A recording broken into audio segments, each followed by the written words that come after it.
So I want to welcome you to the Law Office of Alice Reiter Feld's 4th annual celebration, if you will, of National Healthcare Decisions Day, which actually is April 16th, but we cheated a little because it was Saturday and we figured none of you would really want to be there on Saturday. So we decided to make it a couple of days early. I just want to thank the Atrium and Boca for hosting this for us today. Very kind of them to provide the refreshments and to set up this room for us. This is a phenomenally beautiful assisted living facility and community. Anybody who wants to take a tour of this ought to speak to them at the front desk, and you could probably do one today. If not, come back, because many of you are professionals in the room and you may have need to be aware of this facility. As you can see, it's beautiful going in, and so I strongly suggest, and again, thank you so much to the Atrium. And this is the 4th annual National Healthcare Decisions Day, and we've been doing it for 4 years. So we did an inaugural one, and we've done 3. Last year, we did it on the topic of POLST, P-O-L-S-T, which is an up-and-coming, we hope, physician's order of life-sustaining treatment, which is like a super-duper living will, one that the doctor is part of. And we're hoping that at some point Florida is going to pass that. So we talked about that last year. And we like to do a little bit more than just talk about living wills, because that can get old. So I decided that it was important for us to talk about end-of-life decision-making with Alzheimer's. Alzheimer's is such a rampant disease now, and it's really become such an epidemic, that the issues surrounding treating clients and preparing their documents and doing all of the things necessary with an Alzheimer's patient has become really difficult, because I was just talking with Dr. Hoff, because the patient can't tell you their wishes at their end of life. It's not like a cancer patient or a heart patient or somebody who's got some end-of-life disease but they're mentally competent. An Alzheimer's patient can tell you their wishes. All the more reason that they need a healthcare directive and a healthcare surrogate and need to get it early.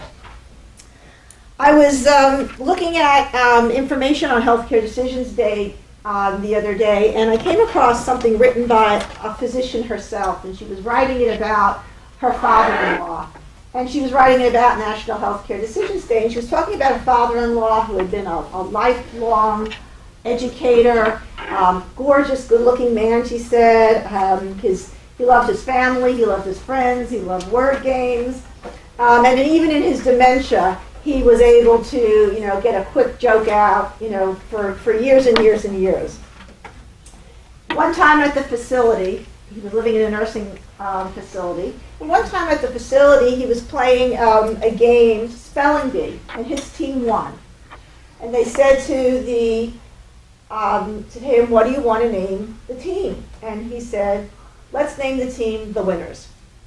So that was the name of the team.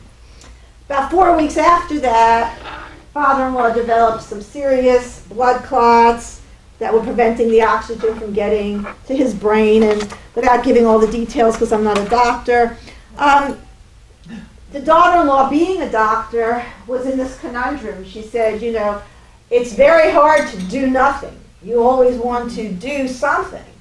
But she also knew that the procedures that would possibly, maybe, make him better, it could also put him in excruciating pain, and he would have a life that was not the one that he wanted to do. And they were in this conundrum until they went through his papers and they found his living will. And not only did they find his living will, but they found writings of conversations that he'd had with his family over the years on what he wanted. He left no doubt in their minds about what he wanted, and he took the decision out of their hands. And they could allow him to live his last days in relative comfort and without excessive intervention, but because Dad had left that behind. And we've always wondered, we always say, if we have a living will and a healthcare surrogate, are they going to matter? If we go to the hospital or we go to hospice, is anybody going to ever really look at these documents? And actually, some recent studies in the University of Michigan has actually said that yes, they are starting to be looked at more and more by the medical community, and making it more and more important that you do these advance directives. And my suggestion also being that they be done, with a conversation with the doctor, so that they are, beefed up as much as possible. Even with all of the information we have, even with all of what went on with Terry Schiavo, less than half of Americans have a living will or a healthcare surrogate, which is pretty amazing because you really don't need a lawyer to do it. I mean, we encourage people to come and see us because there's other issues in their life going on at the same time that we can help with. But in a vacuum, if we're just talking about a living will, you can download 5 Wishes, you can download it from the Florida Bar. There's a million different forms. So there's no reason why somebody shouldn't have a living will, if they want to have one. So that's one story. Typically, what we will see in our office is a senior citizen who comes to our office and has some dementia, and the family is coming to do their estate planning. We encourage them, of course, to come early on in the process, and we'll talk about capacity issues in a minute, because a person with Alzheimer's, again, by definition, is going to lose the capacity at some point to make decision making, including whether they can do document preparation and do their advance directives. So, we need them to come in early before they have reached the point where they don't have the capacity. And then what will happen is we'll have somebody who has dementia and they'll get sick and they'll go to the emergency room and they'll start getting treated in the hospital, and the issue will then become, when does the treatment stop? What treatment should they have? What's the treatment we would do at an early stage, then we would do at a late stage, and all that's Dr. Hock's going to talk about in a little while. It becomes a real issue. And I was telling Dr. Hock, I have a client who came to see me. Husband was in 3rd stages of Alzheimer's, and they did gave him a pacemaker. And the cost of that to the family, to the patient, and to our community is way too high for us to tolerate and to bear. We really must get the ethical issues around end-of-life care for Alzheimer's patients under control, because we're going to be seeing this over and over, including whether they can do document preparation and do their advance directives. So, we need them to come in early before they have reached the point where they don't have the capacity. And then what will happen is we'll have somebody who has dementia and they'll get sick and they'll go to the emergency room and they'll start getting treated in the hospital, and the issue will then become, when does the treatment stop? What treatment should they have?